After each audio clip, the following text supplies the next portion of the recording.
श्रीमन नारायण नारायण हरि हरि। मैं नरेंद्र वर्मा आपका भक्ति स्टोरी व्लॉग में एक बार से फिर स्वागत अभिनंदन करता हूं। आशा करता हूं आप ठीक होंगे। दोस्तों, मैं आज आपको एक ऐसी चीज़ बताऊंगा कि आप सुन के हैरान हो जाएंगे और ये आपके लिए जानना बहुत ज़रूरी है। इसलिए मैं व्लॉग बना रहा हूँ। एक व्लॉग की इस पर सीरीज़ ही बनाऊँगा।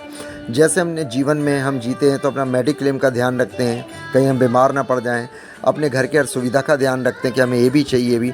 ऐसे ही हमें मरने के बाद क्या होता है उसके बारे में भी आप लोगों को मैं जानकारी दे रहा हूँ। अगर आपको पता है तो बहुत अच्छी बात है। जिन लोगों को नहीं पता वो ध्यानपूर्वक आज का ब्लॉग सुने और पूरा देखें। पूरा देखने से पहले आपसे एक बार हाथ जोड़ के रिक्वेस्ट करूँगा, प्लीज़ ब्लॉग को अधिक से अधिक लाइक करें, सब्सक्राइब करें, शेयर करें। और भी आपको कोई ऐसी जानकारी चाहिए तो मेरे को कमेंट्स बॉक्स में लिख सकते हैं।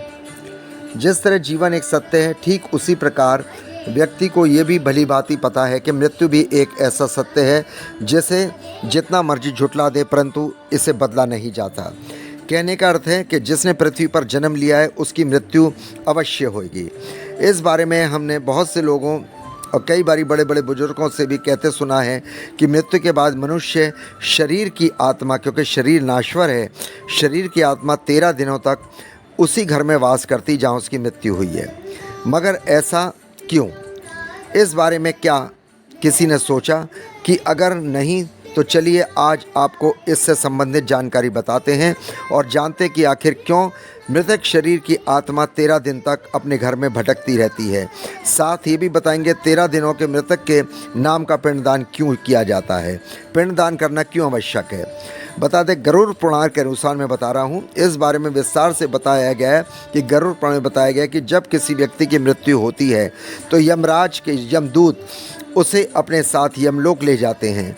यहाँ उसके अच्छे और बुरे कर्मों का हिसाब होता है और फिर 24 घंटे के अंदर ही यमदूत उस प्राणी की आत्मा को वापस उसके घर छोड़ आते हैं। जी हाँ, 24 घंटे के अंदर उस आदमी की प्राण की आत्मा को वहीं छोड़ आते हैं घर पे।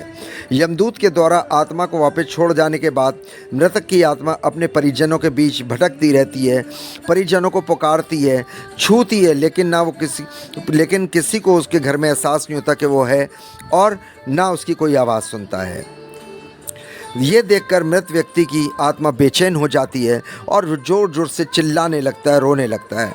इसके बाद आत्मा अपने शरीर के अंदर प्रवेश करने की कोशिश करती है, लेकिन यमदूत के पास बंदिश होने के कारण वह मृत व्यक्ति अपने शरीर में भी प्रवेश नहीं कर पाता।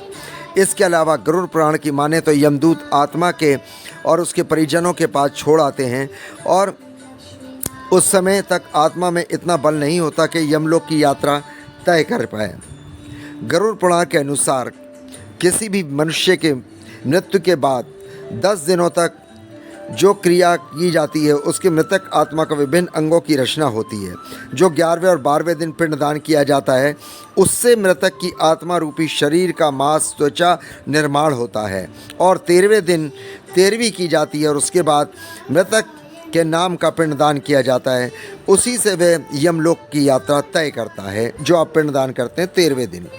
और मृत्यु के बाद मृतक के नाम का जो पिंडदान दिया जाता है उसी से ही आत्मा को मृत लोक के यमलोक की यात्रा का बल मिलता है। इसलिए गरुड़ पुराण में बताया गया है कि जब किसी मनुष्य की मृत्यु हो जाती है तो 13 दिनों तक उसकी आत्मा उसी घर में भटकती है और पिंडदान देने के बाद वह अपने यमलोक की यात्रा पे निकल पड़ती है।